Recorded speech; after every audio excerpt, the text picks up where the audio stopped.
Well, joining us tonight to understand Generation Y a little bit better, Jan-Karl Botha, the recent winner of the Financial Planning Institute's Financial Planner of the Year competition. So, of course, before we get straight into this millennial discussion, Jan, tell us about what financial planning is today in the context of very volatile world equity markets, very volatile environment, and, of course, very subdued growth.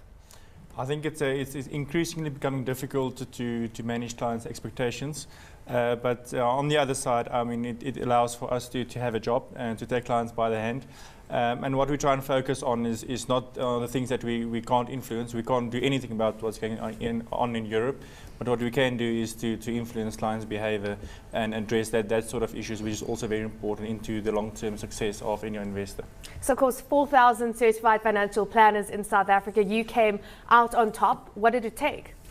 Well, I think it's a combination of being professional and a technical ability, but also to have a good business and processes to support the advice that you give and to have consistency of advice throughout, not only for a particular client, but for the whole of the client base. So I think it's a combination of a couple of things, and it's not particularly one technical ability or something like that. How important is picking the fund manager versus all the other stuff around there? Because that's always the thing that's put forward as the most important, but is it really? Well, I think it's a perception that a good financial plan is the one that will ultimately pick the right fund or the best performing fund, so to speak. And I think that's a misconception. We try and steer away from that. If you're playing in the space of promising to pick the best investment year in and year out, I mean, it's an undeliverable promise that you can't meet. Okay, so let's get into this millennial discussion. Generation Y.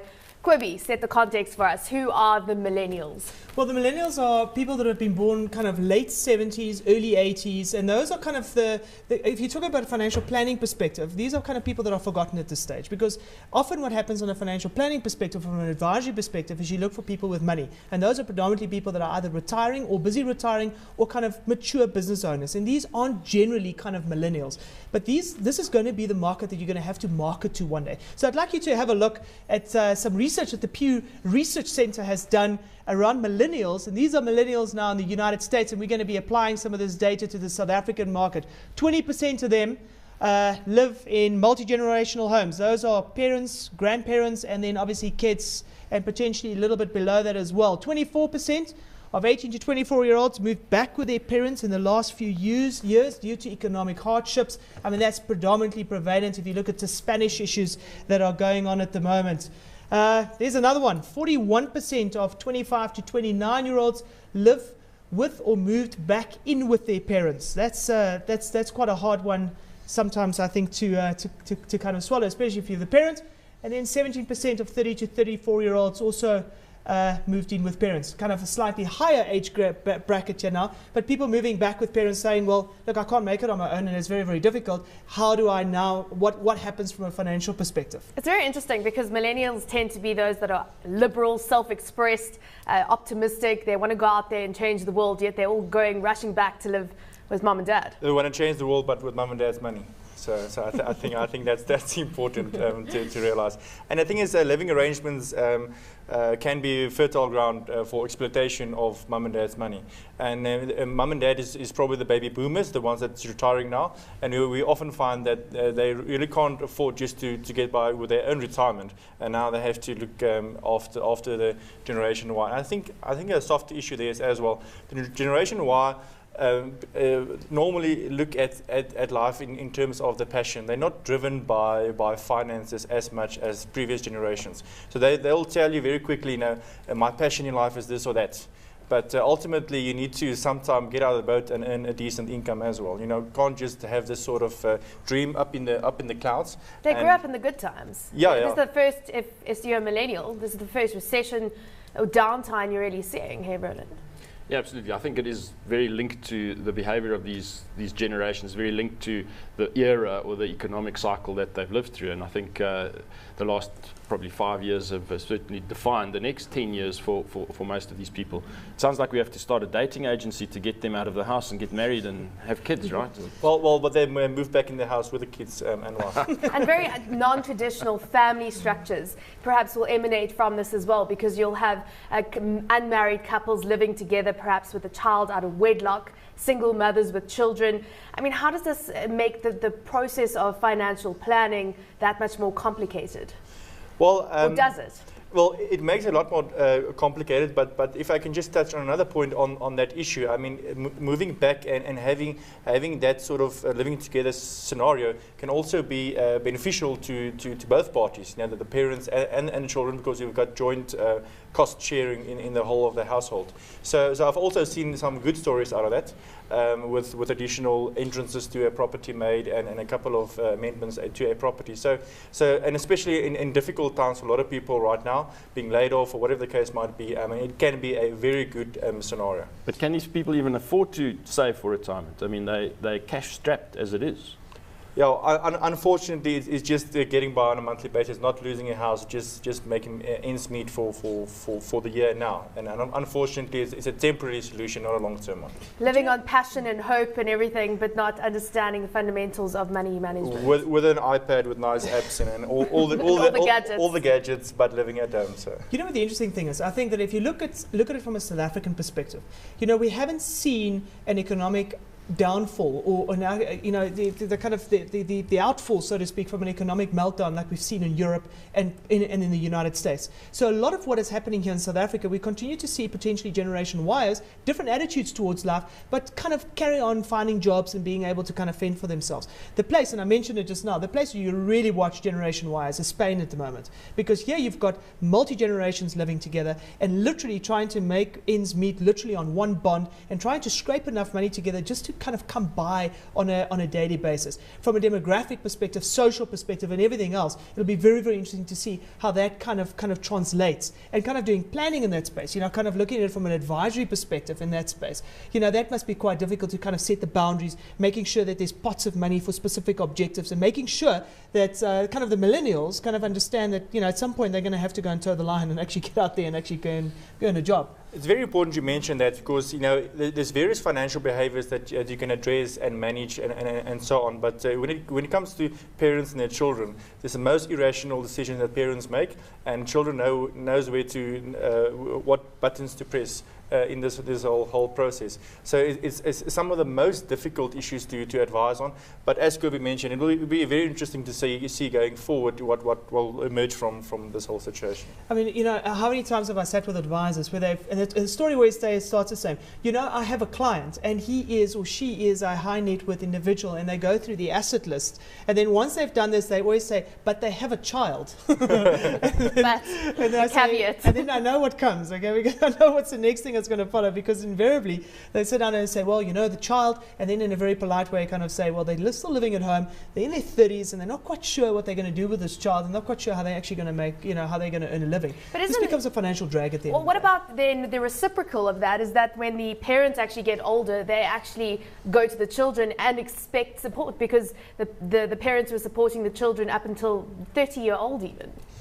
I think what's coming out from this is that the parents are not as hard on the children as they should be, because of neglect of time spent or divorce or whatever the case might be. So the parents at this point in time, what I find on a daily basis, they've got some. Usually, when this scenario happens, they've got some sort of guilt that they have in the back of their minds, and on that.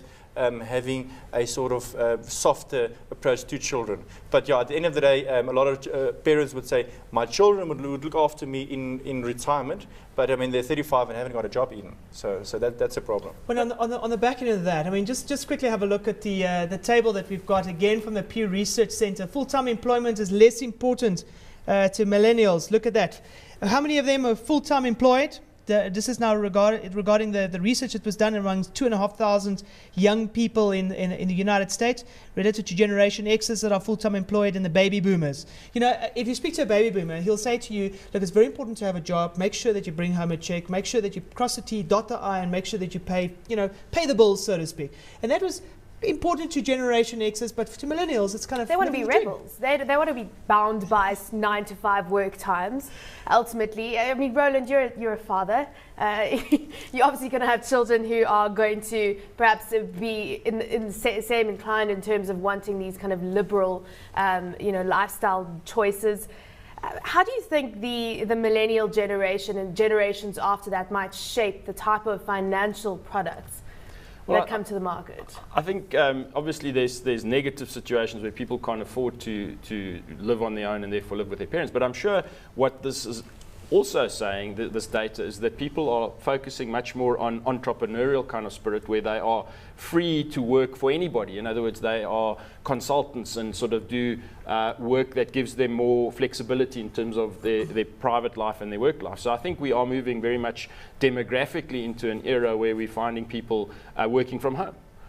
You can do so much more nowadays with technology that you couldn't do before. So there could be a whole reason why these people can very successfully sit at home, but I think you have to get them off the couch and make sure that they... Discipline with managing that money then. Yeah, but ultimately, as you say, I'm very opinionated about this issue. But so then, give us your very opinionated opinion. Well, many of them just don't want to work.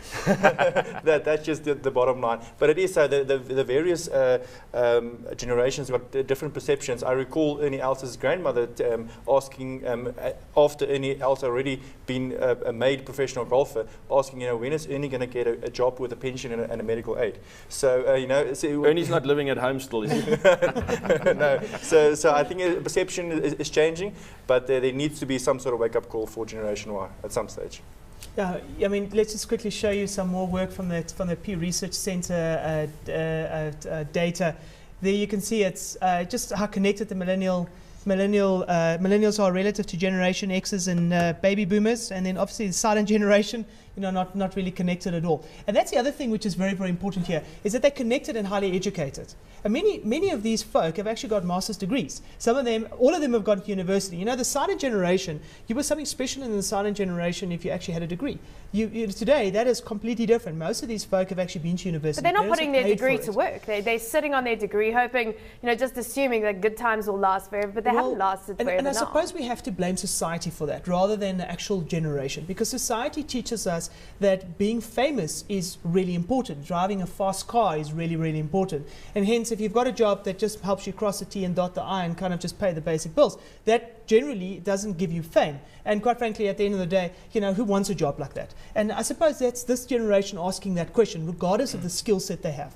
But Roland made an interesting point just now. And I mean, I want Jan Karel to come in here and maybe talk a little bit about that. And that is that this potentially could have knock-on effect from an entrepreneurial perspective.